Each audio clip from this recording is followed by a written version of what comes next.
Depuis 20 ans, le monde va mieux, c'est un fait. L'accès universel au savoir rend les gens plus cultivés et plus ouverts, l'information circule sans entrave et la planète entière est désormais à notre portée. Sur les réseaux sociaux, des mouvements d'une ampleur inédite, même parfois des révolutions, voient le jour, et chacun a pu prendre conscience de l'urgence climatique qui ne sera, on l'espère, bientôt qu'un lointain souvenir. Voilà! Après, si on chipote, les gouvernements démocratiques restreignent les libertés, mettent en place des systèmes de surveillance de masse jamais vus, et les médias d'information, détenus par quelques milliardaires, font l'appui et le beau temps.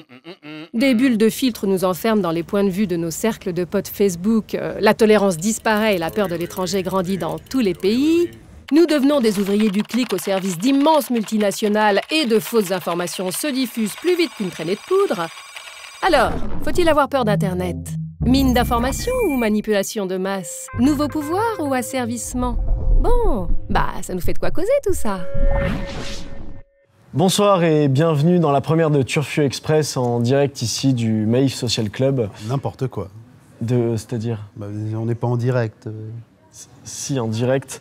Nous allons discuter ce soir d'Internet, de progrès social, de Donald Trump. Mais tout de suite, pour bien comprendre le sujet, l'instant TDI. Épidémie de fausses informations, uberisation tous azimuts, surveillance de masse, bulle de filtre. Qu'est-il arrivé au bel idéal de transparence et d'émancipation d'Internet? L'utopie est-elle en train de tourner au vinaigre? Pour en parler avec nous, Antonio Casilli, vous êtes chercheur, professeur à l'EHESS, à Télécom Paris Tech, sociologue. Antonio, bonjour. Bonjour. Alors Antonio, 2016, année politiquement mouvementée, on pense notamment à cette élection américaine, à l'occasion de laquelle on a beaucoup parlé de fake news, de fausses informations, de trolls, de hackers. Alors pourquoi on se retrouve tout d'un coup là, à mettre ces sujets sur le devant de la scène? Non, ce n'est pas spécifiquement une nouveauté.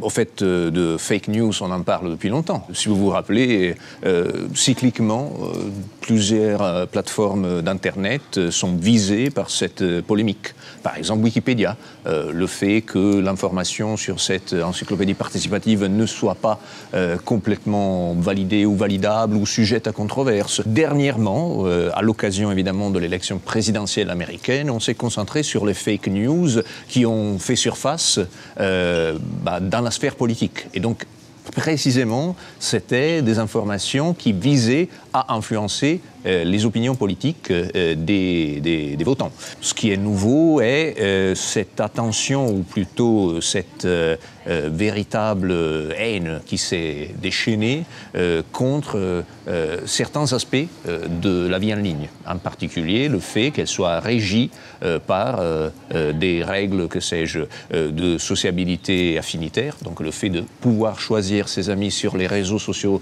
numériques, semble avoir créé des effets de bulle de filtre, homophilie, on l'appelle comme ça en sociologie, mais en fait, ça, c'est des phénomènes qui sont étudiés depuis, peut-être plus qu'un demi-siècle. Comment ça se passe, ces fake news, ces publications, de l'origine d'un projet au fait que ça soit repris par tout le monde sur les réseaux sociaux? Il y a des incitations économiques qui poussent certaines personnes à produire ou à commander des fake news. Donc ça peut être parfois des véritables articles qui sont commandés au sein de usines à contenu. On les appelle des content mills. C'est parfois des structures qui rassemblent un peu des rédactions de journaux, mais en même temps ne sont pas structurées, ne sont pas professionnalisées. Donc on commande, que sais-je, 5 lignes à droite, une demi-page à gauche pour pouvoir concocter un texte, ou parfois on passe par du multimédia, on commande des images, on peut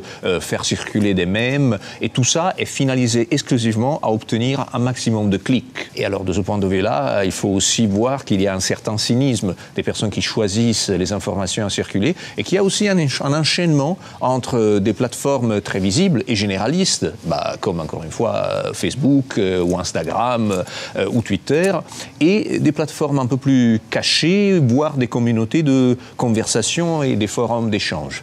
Il y a dans le monde de la communication une espèce d'enchaînement entre 4chan, ou ce qui reste de 4chan, Reddit et Facebook.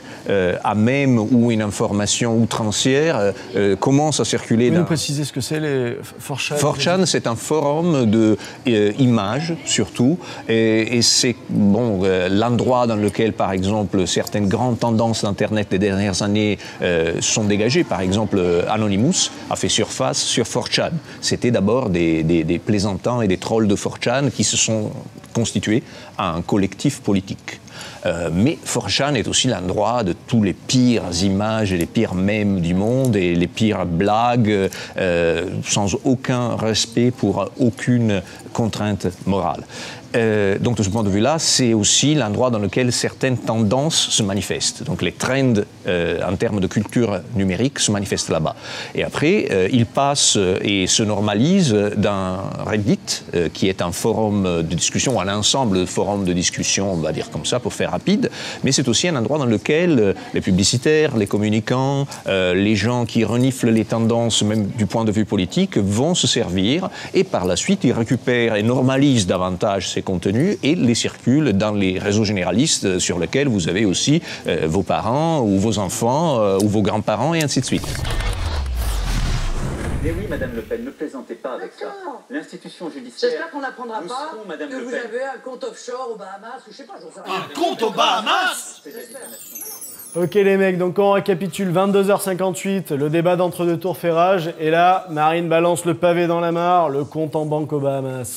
Le compte aux Bahamas, à qui? Bah le compte à Macron. Ah, il a un compte aux Bahamas? Bah non, il en a pas, mais c'est pour ça qu'on est là, hein.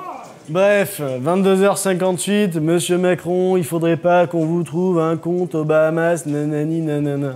Auparavant, vers 19h, sur le canal politique du forum internet 4chan, Jean-Marc aura publié les faux documents du faux compte en banque avec la vraie signature d'Emmanuel Macron.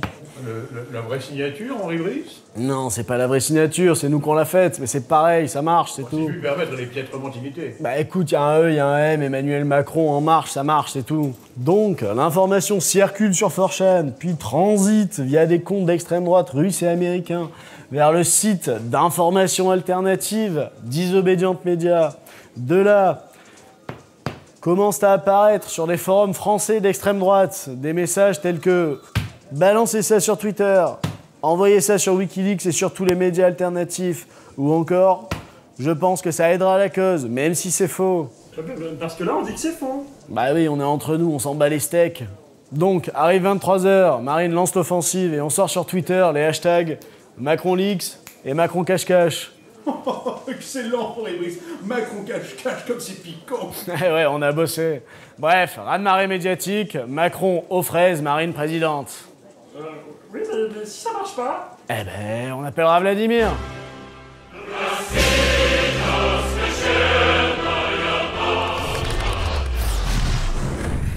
Vélès, à 1 heure de la capitale macédonienne Skopje, a longtemps été un centre industriel prospère. Aujourd'hui, la ville est connue dans le monde entier pour une toute autre raison. Des centaines de sites se sont spécialisés dans la rédaction de fake news, diffusées jusqu'aux États-Unis pendant la campagne présidentielle.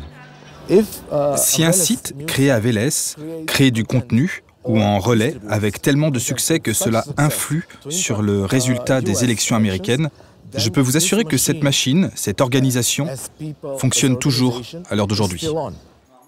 Tout a commencé avec des pages internet relayant conseils diététiques et photos de voitures de sport, jusqu'à ce que, presque par accident, un site mette un pied dans la politique américaine, en avril 2016. Un ami, lui aussi journaliste, m'a un jour envoyé un lien.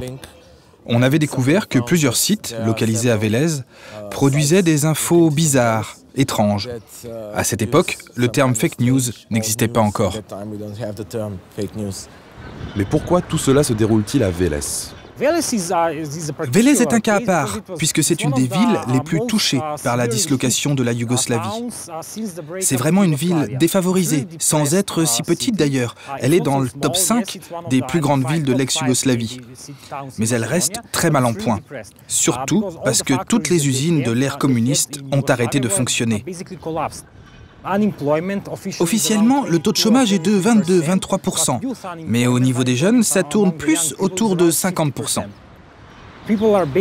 En gros, les gens essaient de gagner de l'argent rapidement, sinon ils préfèrent quitter le pays. Personne ne veut rester dans ce pays. Voilà basiquement toutes les raisons qui font qu'aujourd'hui, les jeunes ont commencé à se lancer dans le business des fake news. Les fake news ont donc généré d'énormes revenus publicitaires. Jusqu'à 50 000 € par mois parfois. surtout quand le sujet s'appelle Donald Trump. C'est la situation économique qui pousse les gens à faire ça. Mais certaines personnes ont tout de même confié leur peur de voir Donald Trump gagner l'élection. L'idée ne leur plaisait pas trop, mais finalement, c'est l'argent qui compte. Ils disaient « Je ne me préoccupe que de l'argent ». Une chose est sûre, les fake news ont permis à Vélez de se payer une campagne de promotion sans égale. J'ai traité les jeunes qui ont écrit ces fake news tout à fait normalement. Finalement, tout ce qu'ils ont écrit n'est pas vraiment contraire à la loi. Et puis, il faut bien le dire, ils ont rendu la ville très populaire dans le monde. À la limite de la légalité, les sites incriminés ont profité de la lenteur de la réaction de Facebook et Google, qui ont depuis resserré leur contrôle. Beaucoup de sites sont maintenant fermés, et les nouveaux riches de Vélez se montrent désormais discrets, leurs revenus ayant attiré l'appétit de racketteurs occasionnels. Pour autant, les fake news ne vont pas disparaître. Pour combattre les fake news, il faut combattre avec de la qualité, des standards journalistiques. C'est impossible de répliquer avec la loi. C'est d'ailleurs pour ça que c'est si dangereux. Le système immunitaire des sociétés n'est absolument pas préparé à cela. Et je suis sûr que ces événements vont se reproduire. Et ça arrivera même dans des démocraties avec un haut, voire un très haut niveau démocratique et des citoyens éclairés.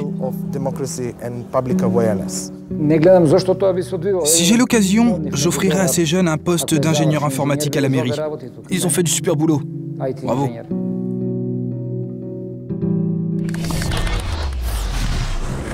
Antonio, nombreux sont ceux qui ont accusé les algorithmes de Facebook, Google ou autres de nous enfermer dans ces bulles de filtres.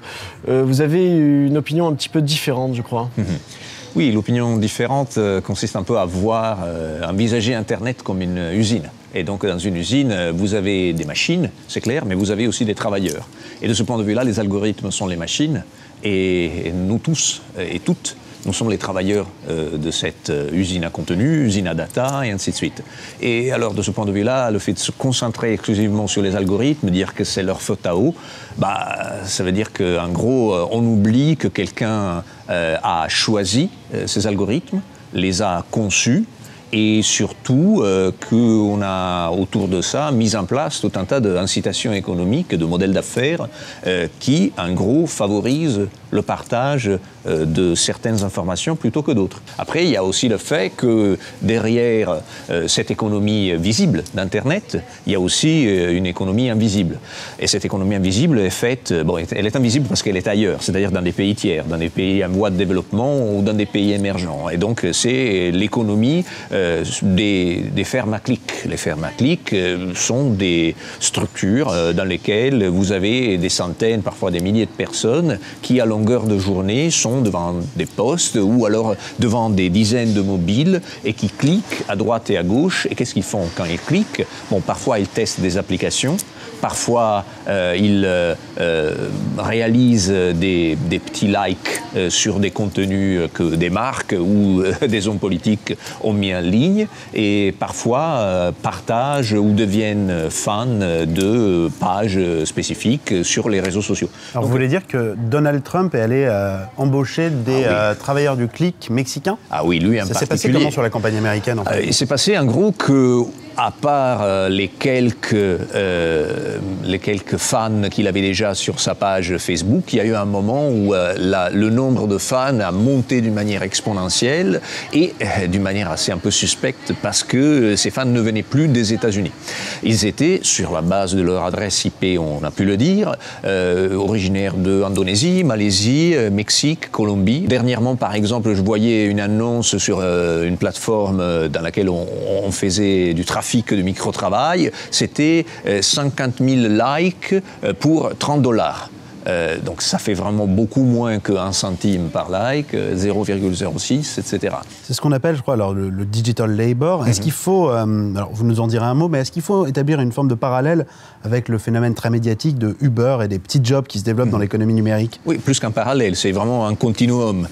C'est-à-dire que les mêmes plateformes sociales, donc les Facebook et compagnie, qui nous poussent à produire du contenu et du like et du clic et ainsi de suite, adoptent la même logique logique que des plateformes de services comme Airbnb, Uber, TaskRabbit et ainsi de suite. Donc en gros, cette deuxième catégorie, bon, c'est des plateformes qui produisent effectivement un service. Finalement, il y a quelqu'un qui vous conduit du point A au point B ou alors qui vous livre votre repas, peu importe. Mais derrière, il y a une énorme économie des données. Et ces plateformes, même si elles se déguisent en entreprises de transport urbain ou de livraison, finalement, sont seulement des plateformes de production et d'échange de données. Et il y a une énorme quantité de données produites à partir, que sais-je, de Uber. Un chauffeur Uber passe à peine 40% de son temps en train de conduire. Le reste de son temps, il le passe sur l'appli, à cliquer sur cette appli et en produisant de la donnée pour l'appli. Et cette donnée est récupérée par Uber et vendue par Uber. Salut. Salut. Bah ça travaille ici. Ouais. Qu'est-ce que tu fous toi encore? Je bosse. Ah ouais? Qu'est-ce que t'as fait de ta journée? Alors à 9h30, tapante, j'arrive au bureau. Je prends un petit café, tout ça. Puis 9h45, je poste une vidéo, tu sais, de mes chats en train de se battre. J'avais pris la vidéo comme ça avec la fonction ralenti du téléphone. Et posté sur Facebook. 200 likes, direct. C'est pas mal. Ouais, tu vois. Bon bref, après, tu vois, la matinée s'enchaîne. Je tombe sur un article du Gorafi qui m'a fait marrer. Ouais. Le PS entre en cohabitation avec lui-même. Je trouvais ça rigolo, du coup j'ai commenté, j'ai partagé sur Twitter et tout. C'est bien. C'est le monde.fr par contre. Ah ouais. Bon bref, tu vois, après je vais déjeuner, un burger genre hyper bon, en plus trop beau. Donc du coup je me suis dit c'est dommage je vais pas en profiter, donc je prends une photo et puis en revenant au bureau je la poste sur Instagram avec mes doigts de pied au premier plan. Et comme en vacances. Ouais, comme en vacances, genre hashtag OKLM, hashtag NoFilter. Classique. Honnêtement, dans la journée, j'ai dû faire dans les 47 recherches sur Google à peu près. Ah quand même. Ouais, alors, tu vois genre David Pujadas fait-il 1m50 ? D'accord. Macron, Illuminati ou reptilien ? Des vraies questions. Grâce à moi, aujourd'hui, l'algo de Google est devenu vachement plus intelligent. Ouais, t'as rien foutu quoi. Si mec, c'est du digital labor. C'est le travail du futur. Toi, t'es là en mode petit employé de bureau, là, Excel. Ouais, Excel, PowerPoint, ça. Mais évolue, mec, sérieux, évolue, quoi, c'est bon. Quoi. Il est quelle heure, en fait? Il est 17h30. Ça fait des grosses journées. Ça fait des grosses journées, ça fait des... non, mais surtout, tu vois, à la fin, moi, j'ai les yeux qui fassent comme ça, je pense qu'il faut que je déconnecte un peu, que je fasse une petite digital detox, genre 3-4 jours, tu vois, j'arrête tout, je coupe. On fait ça. Hein? Ouais. T'as ton téléphone.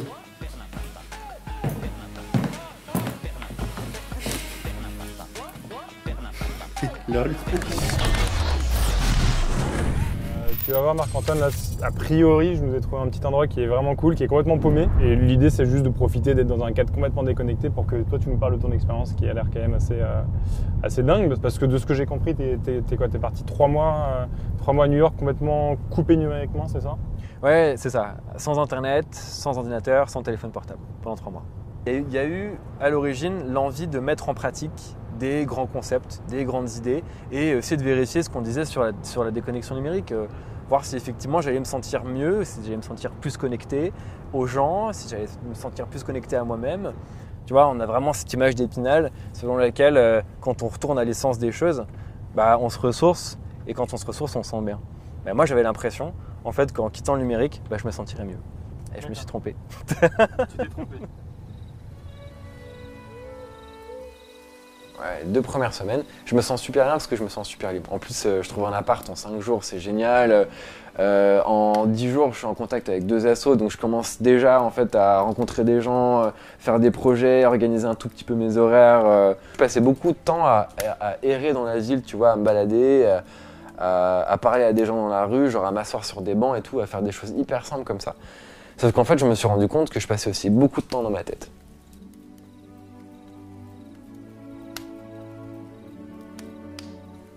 Il se passe, l'expérience prend une tournure un peu différente, plus dramatique. Et pour la première fois de ma vie, genre je ressens physiquement, tu vois, genre physiologiquement, je sens que je vais mourir. Je me réveille en pleine nuit, tu vois, et je me dis, mais en fait, mon gars, tu vas mourir, quoi. Tu vas crever.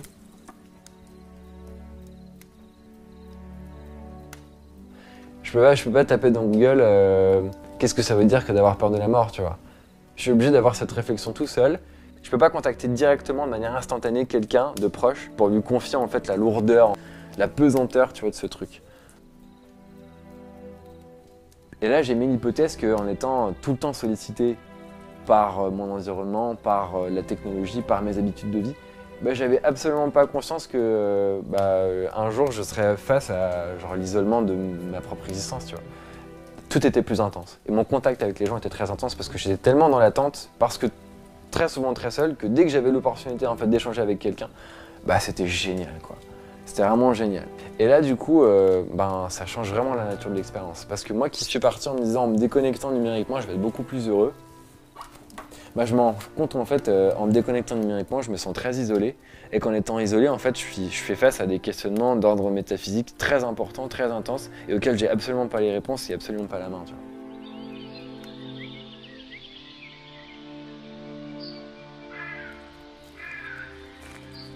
C'est amusant, mais ça veut dire quoi? Ça veut dire que concrètement, on a de grandes difficultés à accepter la finitude, c'est-à-dire le fait qu'un jour, potentiellement, on puisse mourir. Mais c'est juste qu'on utilise la technologie comme un rempart, tu vois, à cette date limite, à cette date de péremption. Il y a dans cette expérience de New York la volonté de responsabiliser les technologies pour mon mal-être.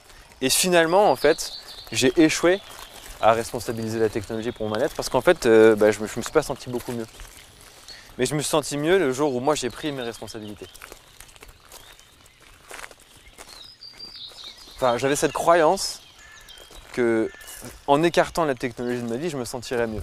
Mais c'est en me rendant compte en fait que j'arrive à la réintégrer à ma sauce, à ma manière, que je me sens mieux.